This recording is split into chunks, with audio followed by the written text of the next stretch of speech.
భువనగిరి తెలంగాణ రాష్ట్రంలోని యాదాద్రి జిల్లా కేంద్రము, ఒక ముఖ్యమైన పట్టణం. భువనగిరిలో ఉన్న కోట కాకతీయుల కాలంలో మిక్కిలి ప్రసిద్ధి చెందినది. ఈ కోట పశ్చిమ చాళుక్య వంశానికి చెందిన 6వ త్రిభువన మల్ల విక్రమాదిత్యచే ఏకశిలా రాతి గుట్టపై నిర్మించబడింది.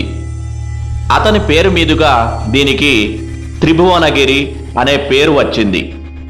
ఈ పేరు క్రమంగా భువనగిరి అయినట్టుగా కొన్ని చారిత్రక కథనాలు. జియోగ్రఫీలో ఇలాంటి ఏకశిలా కొండలను బ్యూట్లు అంటారు. మైదాన ప్రాంతాలలో ఇలాంటి భౌతిక స్వరూపాలు ల్యాండ్ మార్కులుగా ఉపయోగపడతాయి. హైదరాబాదుకు 47 కిలోమీటర్ల దూరంలో ఉన్న భువనగిరి కొండ ఎత్తు 610 మీటర్లు.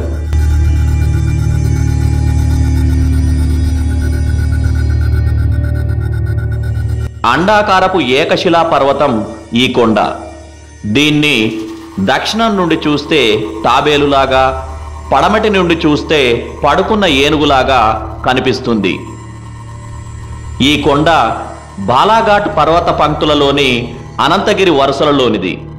ఈ కొండ మీదనే భువనగిరి దుర్గమున్నది. ఇది తెలంగాణలోని ఉండ్రుకొండ, ఉర్లుకొండ, అనంతగిరుల కంటే ఎత్తైనది.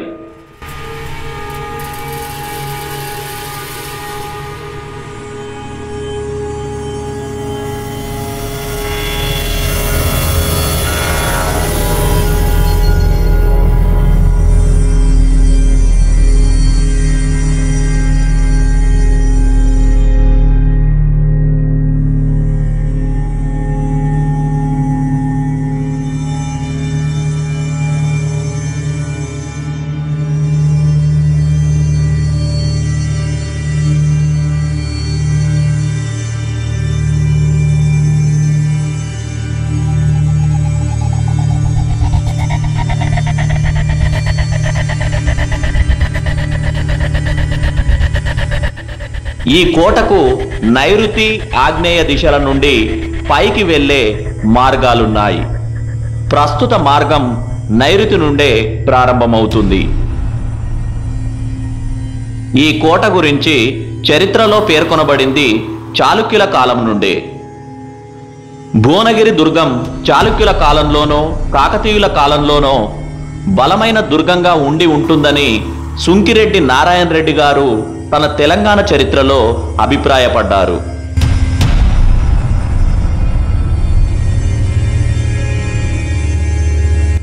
సుత్తనిపాతంలో ప్రస్తావించిన బౌద్ధ శ్రమణకులు సముద్ర తీరం వరకు వెళ్ళడానికి నడిచిన దారి ఇప్పటి జాతీయ రహదారేనని చరిత్రకారుల అభిప్రాయం. అంటే భువనగిరి నుండే వారు వెళ్ళి ఉంటారు. భువనగిరి ఒక చారిత్రక పట్టణం. విష్ణుకుండిల నాటి నాణాలు భువనగిరిలో దొరికినట్లు చరిత్రకారులు పేర్కొన్నారు.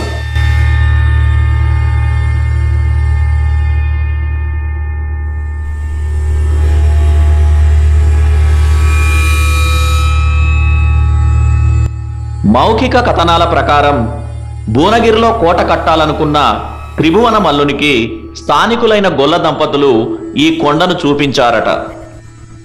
ఆ రాజు ఇప్పటి రాయగిరి రైల్వే స్టేషన్ దగ్గరి మల్లన్న గుట్ట మీద కోట కట్టబోతుంటే బోనయ్య అనే గొల్ల ఆయన, ఈడ కోటేం కడతారు గాని మీకు మంచి జాగ చూపిస్తా రమ్మని తీసుకుపోయి భువనగిరి గుట్టను చూపెట్టిండట.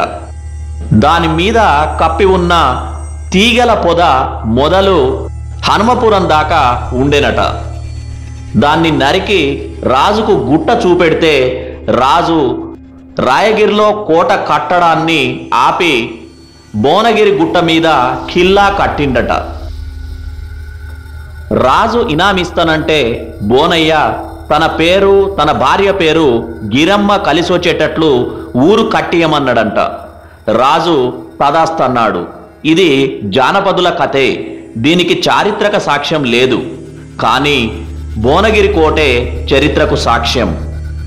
అరణ్యంలో తీగలతో కప్పబడి ఉన్న ఈ కొండ కోట నిర్మాణానికి అనుకూలంగా భావించి దుర్గం నిర్మించి ఆ బోనయ్య గిరమ్మ దంపతుల పేరు మీదనే పట్టణానికి నామకరణం చేశాడట చక్రవర్తి త్రిభువనమల్లుడు. చాళుక్యుల పిదప కాకతీయులు ఈ దుర్గాన్ని ఏలారని చరిత్రకారులు చెబుతారు.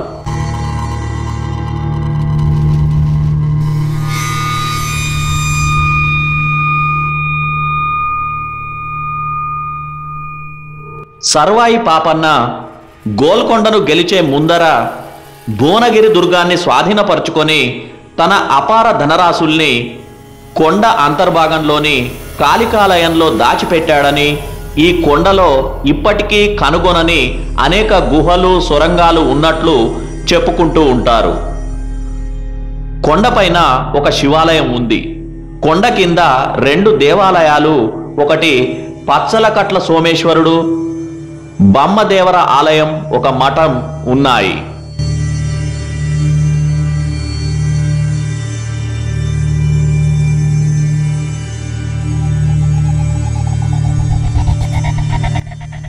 భువనగిరిలో మధ్యరాతి యుగం నాటి మానవ నివాస జాడలు లభించాయి. నవీన శిలాయుగం నాటి మానవ ఆవాసాలు భువనగిరి కొండ కింద చాలా ఉన్నాయి. భువనగిరిలో రైలు కట్ట వెంట దిగువకు రాయగిరి దాకా, పైకి బీబీనగర్ పై వరకు అక్కడక్కడ శిస్తులు కైరన్లు అగిపిస్తున్నాయి. వీటిని పరిశోధిస్తే ఇంకా కొత్త చారిత్రక విషయాలు బహిర్గతమయ్యే అవకాశం ఉంది. కీర్తిశేషులు ఆదిరాజు వీరభద్రరావు గారు రాసిన ప్రాచీన ఆంధ్ర నగరాలు అనే పుస్తకంలో భువనగిరి దుర్గం 3000 ఏళ్ల క్రితం నుండి ఉన్నదని ఒక పారశీక పత్రికలో రాసి ఉన్నదని తెలిపారు. 1898లో అచ్చైన glimpse of the Nizam's dominions అనే పుస్తకంలో క్యాంప్బెల్ భువనగిరి కోట గురించి రాశాడని నిఖిలేశ్వర్ గారు ఒక వ్యాసంలో పేర్కొన్నారు. భువనగిరి నగరానికి చుట్టూ మట్టి గోడలు, 3 ద్వారాలు ఉండేవట. ఇప్పుడు మట్టి దిబ్బలే ఆనవాళ్లుగా మిగిలి ఉన్నాయి.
భువనగిరి కోట మొదటి ద్వారాన్ని ఉక్కు ద్వారం అంటారు.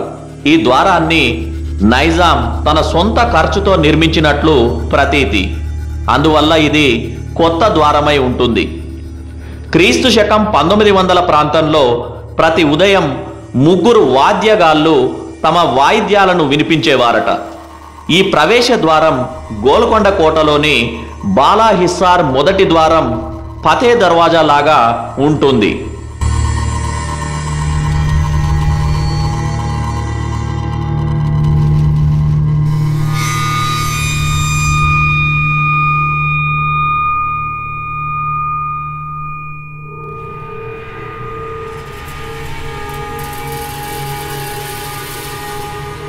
తలుపులు వెడల్పైన చెక్కలతో, ఇనుప గుబ్బలతో, గజం పొడుగు బేడాలతో నిర్మించబడి ఉంటాయి. రెండో ద్వారం గుల్లోని చౌకోట్ లాగా ఉంటుంది. మూడో ద్వారం సాధారణం. అక్కడే వెనుకటి మసీదు ఉండేదని క్యాంప్బెల్ రాశాడు. నాలుగో ద్వారం కూడా సామాన్యంగానే ఉంది. బేడాల రంధ్రాలు గోడల్లోకి ఉన్నాయి.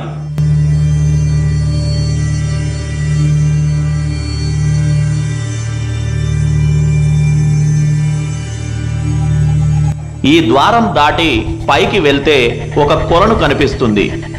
నీళ్లున్నప్పుడు అందులో తెల్ల కలువలు విరబూసి కనబడుతుంటాయి.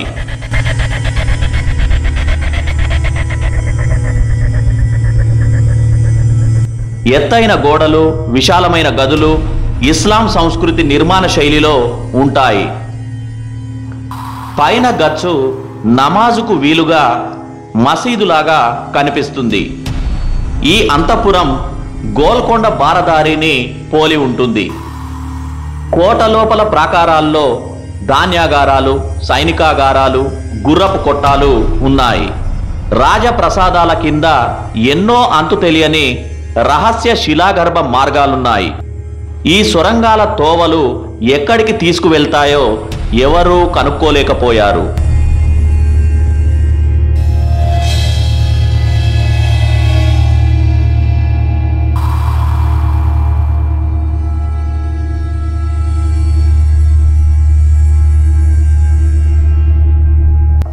భువనగిరి కోట కుతుబ్షాహీల పాలనలో చాలా ఏండ్లున్నది.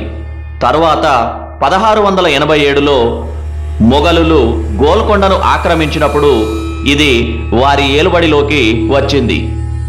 సర్వాయి పాపడు 1708లో ఓరగల్లును గెలుచుకొని తరువాత భువనగిరిని తన ఆధీనంలోకి తెచ్చుకున్నాడు.